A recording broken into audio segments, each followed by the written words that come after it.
Previously on Alan Wake, Alice has been kidnapped. Alan, please help me. Alice? You'll do exactly what I say if you ever want to see your wife again. I can't tell anyone except my agent Barry. Damn it, Barry, they'll kill her! You're my best friend, and I'm worried that you're not right in the head. The ransom is a manuscript I supposedly wrote that's coming true before my eyes. It happened just the way it was on that page. So dark. I have found only a few scattered pages. I want the entire manuscript. The deadline is in 2 days. I found Mr. Wake's pages.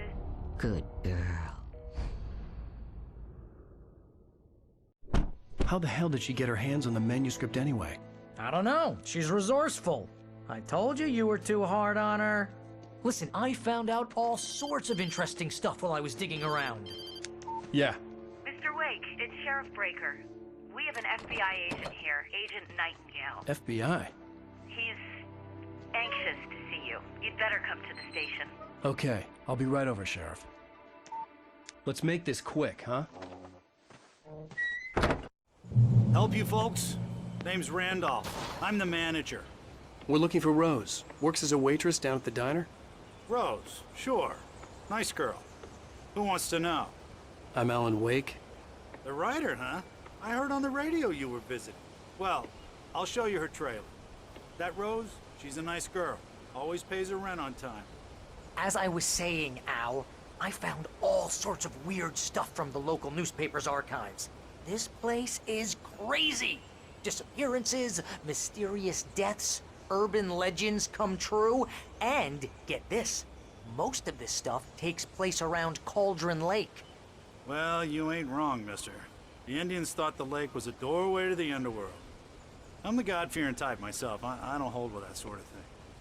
Yeah, okay.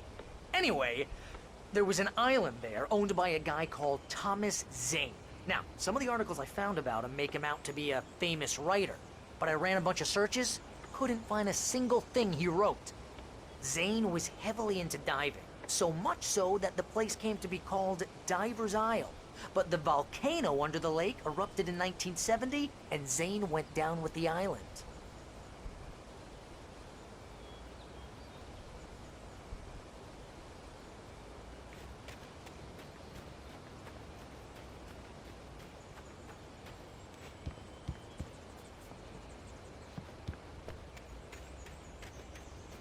Come on, mister. I'll take you to Rose's trailer.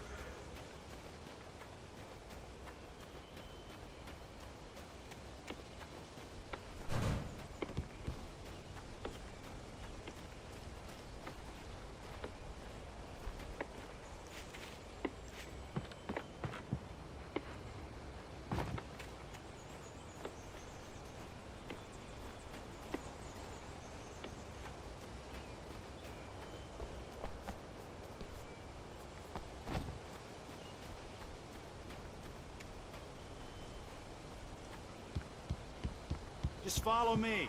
It's not far.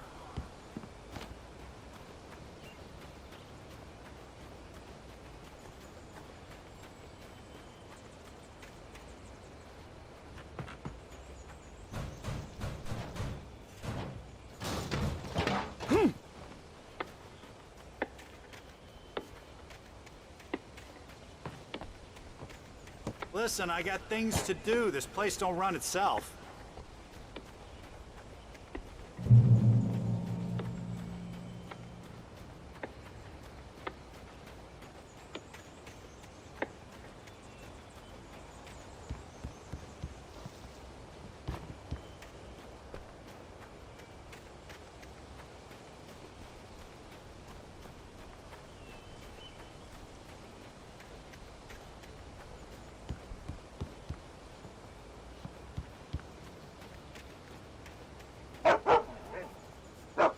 Aw, give me a break, mister. Can we just get a move on?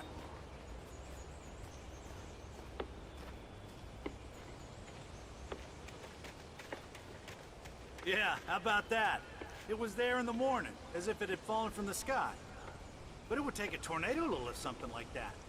We're damn lucky it didn't crush any of the trailers.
It gets better. A local girl, Barbara Jagger, drowned in Cauldron Lake just a week earlier. They were lovers. Sure, Jagger's a local spook store. The Scratching Hag. Comes for you in the dark. Childish stuff like that. Anyway, Al, I'm just getting to the best part. All of the articles about this stuff were written by Cynthia Weaver. I asked around, and she's that crazy bag lady you met. What, the lamp lady? She can be a little loopy, but she's not homeless or anything. Yeah, anyway, she knew both Jagger and Zane before they both died, and she had some kind of a breakdown.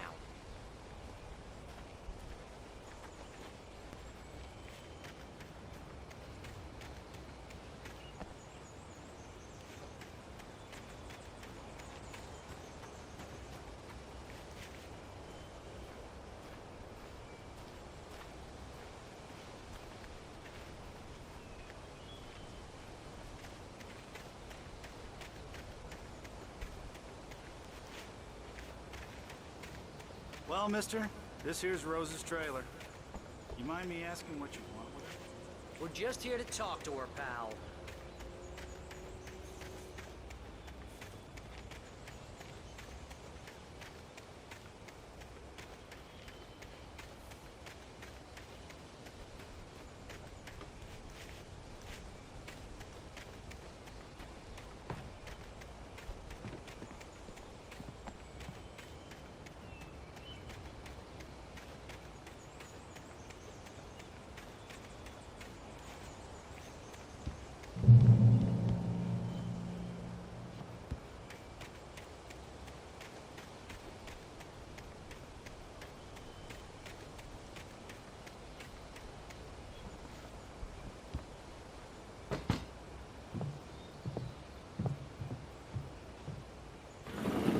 Welcome to... Oh dear, Mr. Wake. I'm so glad you're here. Rose, you have my manuscript?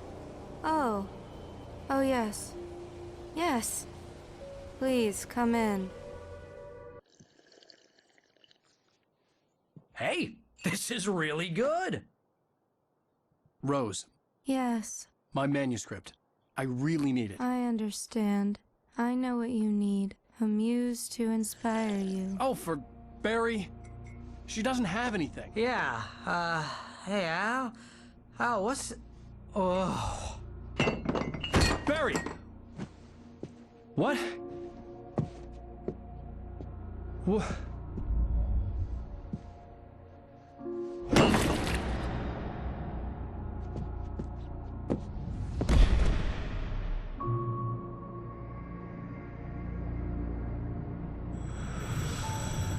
It's coming for you, hiding in my barber's skin. I'm too weak to stop it. You must turn the lights on. I promised I'd come visit you and your lovely wife. You must finish what you started. I insist. You must turn the lights on. Turn the light on. Back to work, boy.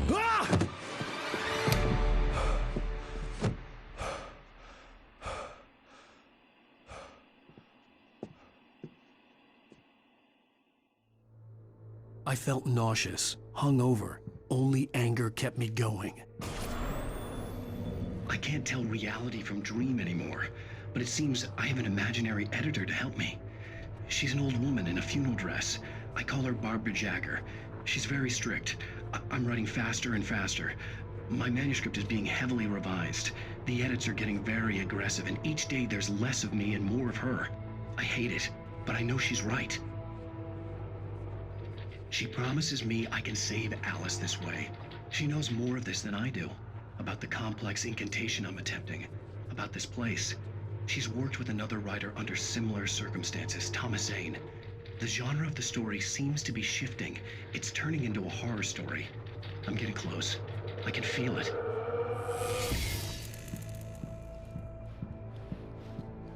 Rose took a day from me. I had less than 12 hours left to meet the kidnapper. All I could do was get Barry into the car, work something out once I got on the road. Barry was out of it. He was way too heavy to carry. You're right. I deserve more money. I'm so handsome. Welcome to the Oh Dear Diner. What can I get you today? Coffee? I couldn't work up much hate for Rose. Something had used her to get to me and left its mark. First refill is free. Milk and sugar on the counter there. Would you like to hear today's specials? Thank you. A nice day. Come back soon.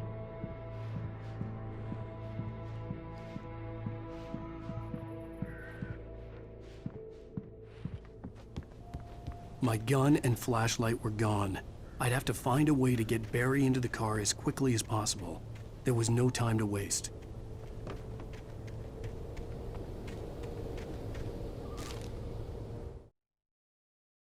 Mr. Randolph liked Rose. That little smile she had.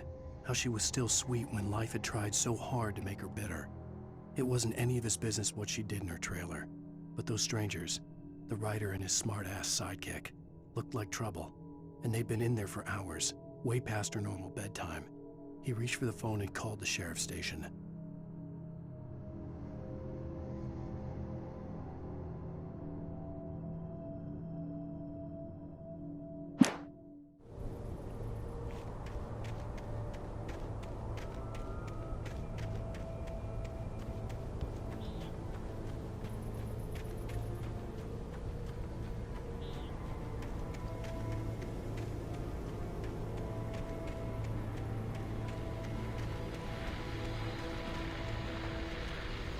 I just stepped outside to catch a breath of fresh air. Let me tell you, the weather's getting heavy. Nights like this make me especially glad I'm here talking to you and not home in bed. Once the weather takes a turn like this, I can't sleep at all. It's all tangled bed sheets and dark thoughts, punctuated by the occasional plunge into nightmare. Is it just me? Well, perhaps it is. But I hope I can make the night a little bit easier to get through. Caller, you're on KBF FM. Hey, Pat, it's Walt Snyder. What's on your mind, Walt? Well, I ain't the way you are, but, well, I can't sleep either, you know? I just been staring out the window here, trying to make sense of it all, but, I ain't been drinking either, you know? I just... Well, you sound like a man with a problem, Walt. I had argument with Danny. You know, Danny, and, then I got in trouble with the law, you know, and, I'm just, well... I heard something like that, Walt. Yeah, well, you know, Danny's my best friend, and, they let me, bail today, and now I'm just alone here at the window, you know, waiting. Man, and there's something in the air tonight, man. I was just outside looking up at the sky above our broadcast tower thinking the same thing. What are you waiting for, Walt? I don't know. You know, something's gonna happen.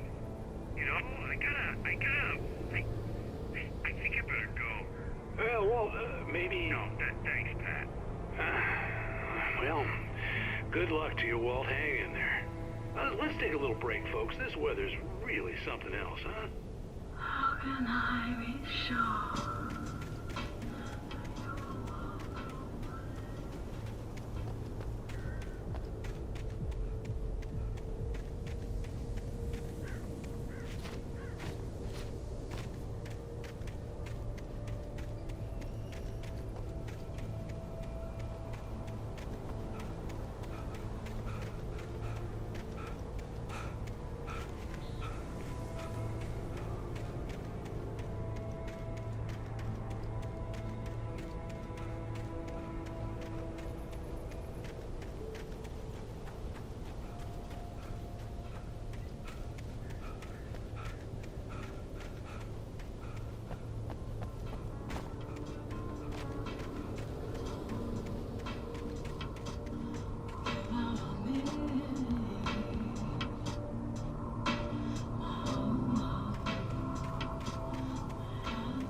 you're gonna get it now. God knows what you've done to that poor girl. This is Agent Nightingale, FBI! Get him up, Hemingway! You're under arrest! You move a muscle, I'll unload right in your goddamn face! Stay right where you are, Spillane!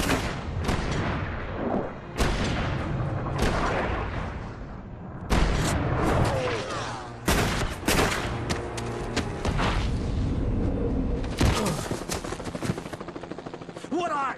I'm standing right here, you goddamn maniac!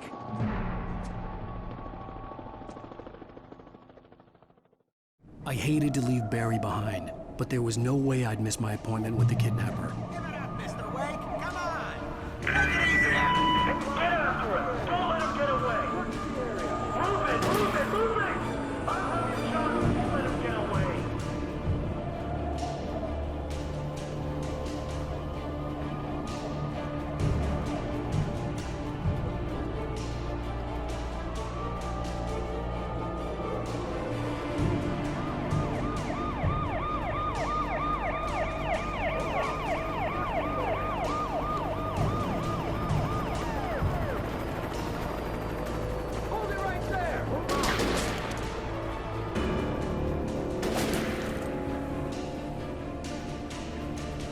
Stop running! Freeze! Okay, men. Keep your eyes peeled. He's gonna try to make it through here. Where did he go? Oh, damn. Stand out! Over here! Over here! God damn it! There you go!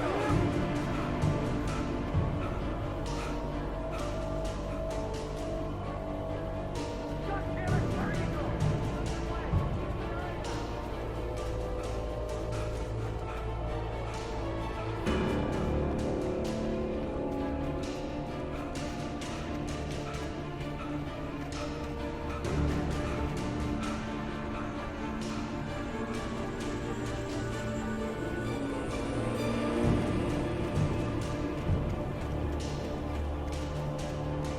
There you go!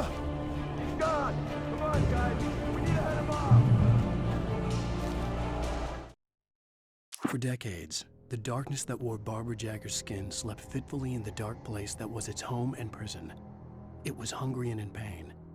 It dreamed of its nights of glory when the poet's writing had called it from the depths and given it a brief, terrible taste of power and freedom. The rock stars had stirred it from the deep sleep the poet had sunk it back to in the end. When it sensed the rider on the ferry, it opened its eyes.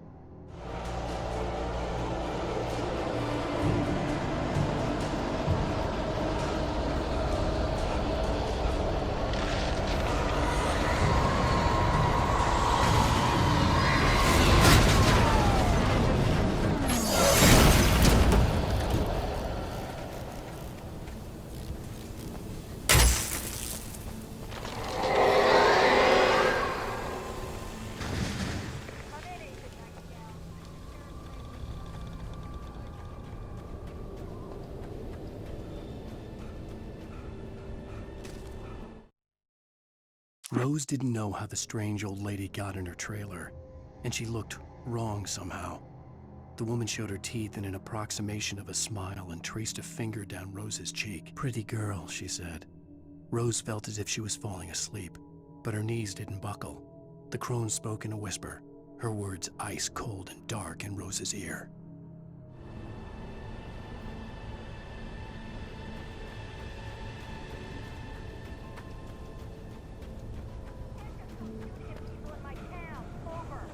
I'm a federal agent pursuing a fugitive. You want to discuss my message, Sheriff? Make an appointment. Over.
This horror was everywhere I went, circling me. The cops didn't stand a chance. They were after a writer, not a monster.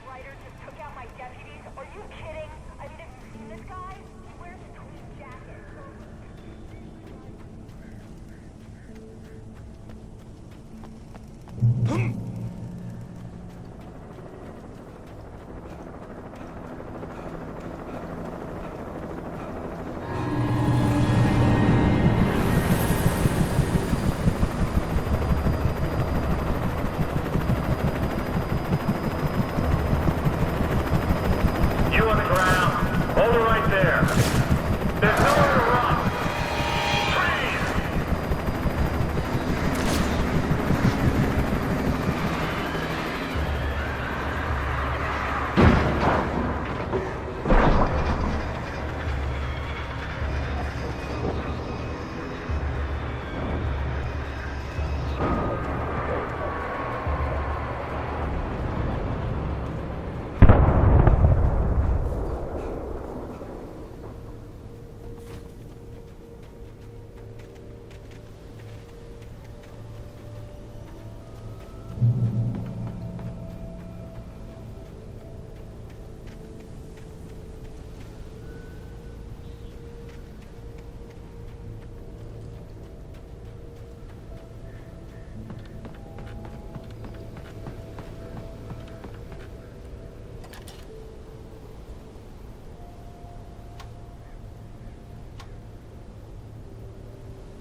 This is James. Mulligan, Thornton, come in. Over.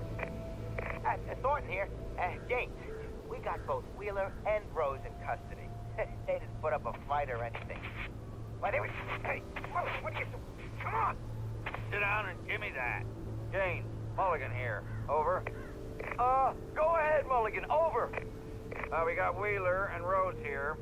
Wheeler's drunk or hopped up on something. Speaking of which, that Fed had a pretty distinctive whiff of Otis Scotch about him, you know what I mean. Over. I don't have anything on that, Deputy Mulligan. Over. Well, whatever. Anyway, Rose is just being plain weird here. You better get Doc in to take a look at both. Over. Gotcha. You better get them here quickly. The, Fed's gonna want to interview Wheeler. Over. Oh, yeah, I'll bet he does. Looks like they have a lot in common. Mulligan out.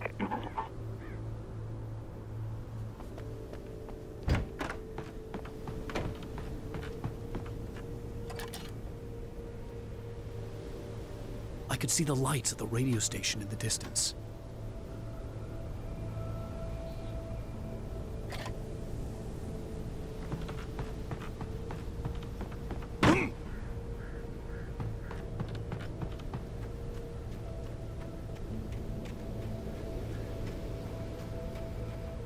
I imagined that the broadcast tower in the distance was part of the local radio station. Maine seemed like a decent guy. Perhaps he could give me directions to the coal mine.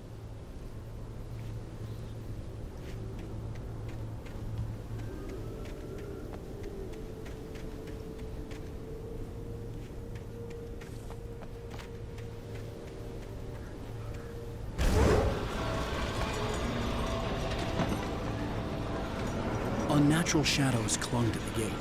The darkness that was after me was trying to stop me. I wouldn't get through without light.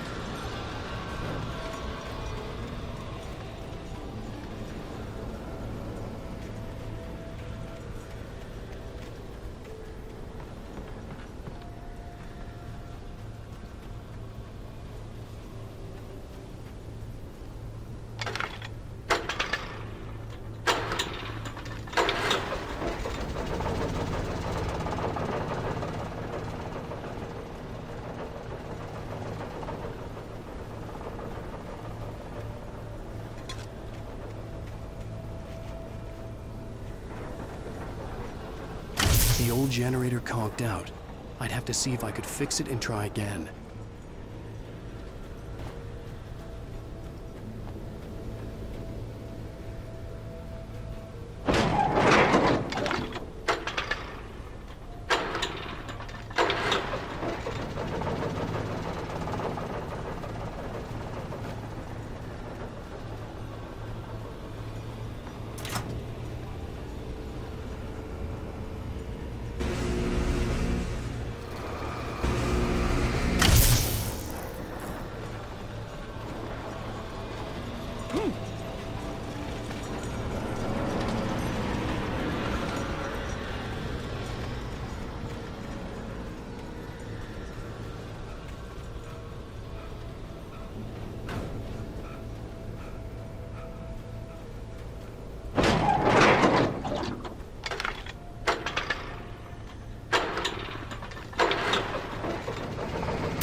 It took me a moment to recognize the flashbang grenades.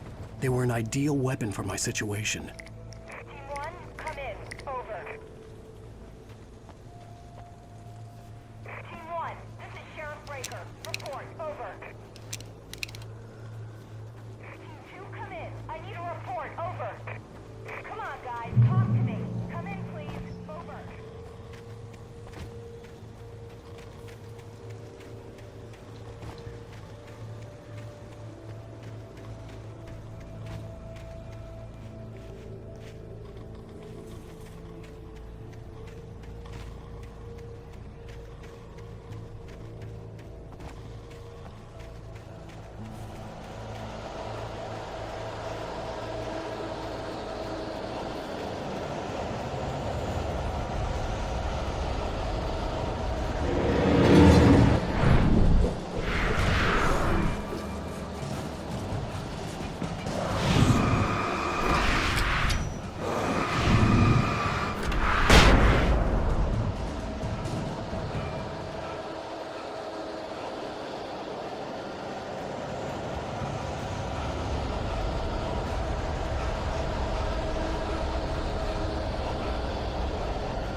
And here's another call. You're on KBFFM with Pat Maine. It's Milt Peabody, Pat. What's on your mind, Milt? Well, I live near the trailer park, Pat, and there's a big ruckus going on over there. Well, that's just up the road from me, too. What's going on, do you know? I don't know, but there's a bunch of police cars there, lots of sirens, a helicopter buzzing around, and I think I heard some gunshots. Gunshots? Yes, sir, like from a pistol. So can you find out what's going on? Because it's just next door and they're popping off guns there. They're still shooting? No, it was maybe 10, 15 minutes ago. It sounds serious, Pat. I'm telling you, it don't sound like no party. Well, I'm certainly going to give the station a call, Milt. Okay. You'll hear it here as soon as I hear from them. Okay, thanks.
Touched by the dark presence, Rose was lost in a dreamland where everything was drawn in black and gray crayons.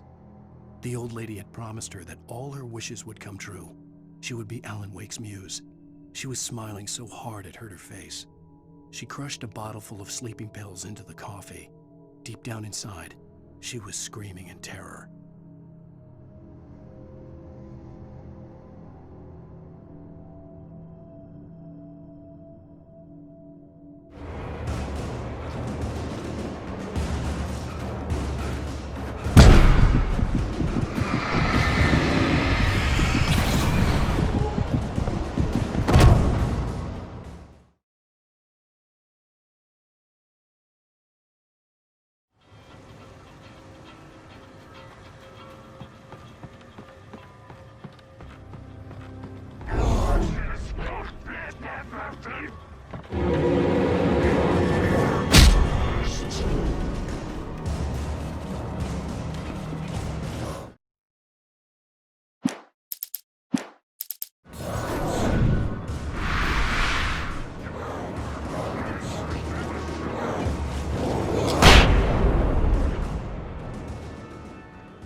I hope Maine could lend me a car to get to the coal mine.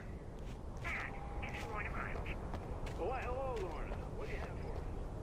Well, I just don't see why the cops bother with the trailer park. What do you mean? It's a trailer park. Of course you're going to have trouble in a place like that. I mean, what do you expect? The sheriff should be helping us normal citizens instead of wasting resources on those people. Well, Let the try to sort themselves out. I'm sorry, but my granddaddy settled in Bright Falls in 1911. well, thank you very much for that compassionate viewpoint, Lorna. Oh, here's here's a little surprise. The famous writer Alan Wake just walked in. Folks, I'm gonna see if I can talk him into an interview. Come on in, Mr. Wake.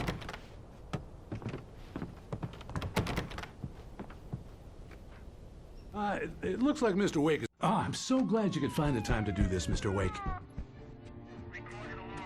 Nowhere to run now, Dan Brown. You back away from me. Don't hurt it. Whoa. Everyone calm down. Put the gun down. We're all friends here, right? Cool your jets, Nightingale. We got him. Judas Priest! What the hell's the matter with you? There's a civilian in there.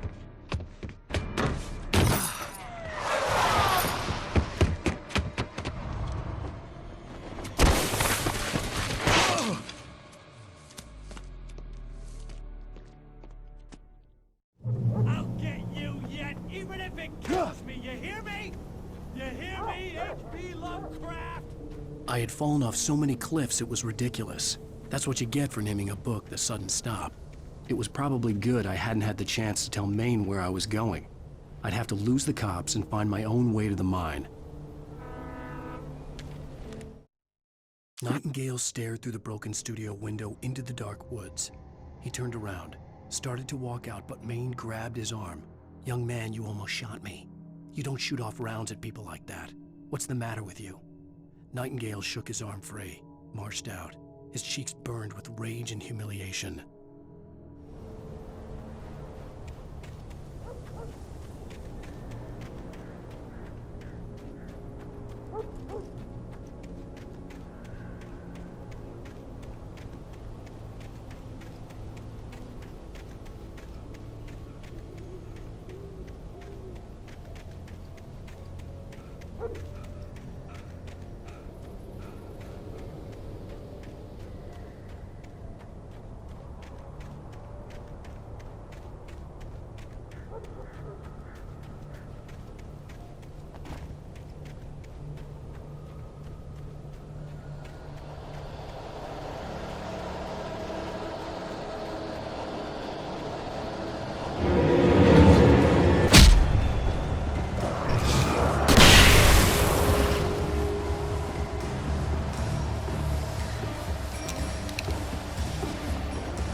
Danny had stepped out, but what stumbled back in was something else. Something alien. A monster. Walter tried to kill it, first with his fists, then a chair. It wouldn't die. Instead, it kept coming, unaffected by the beating it had taken. After Walter managed to kick it down the cellar stairs, fear took over. He ran, got behind the wheel, gunned the engine. The booze wouldn't make him forget, but he knew he had to try.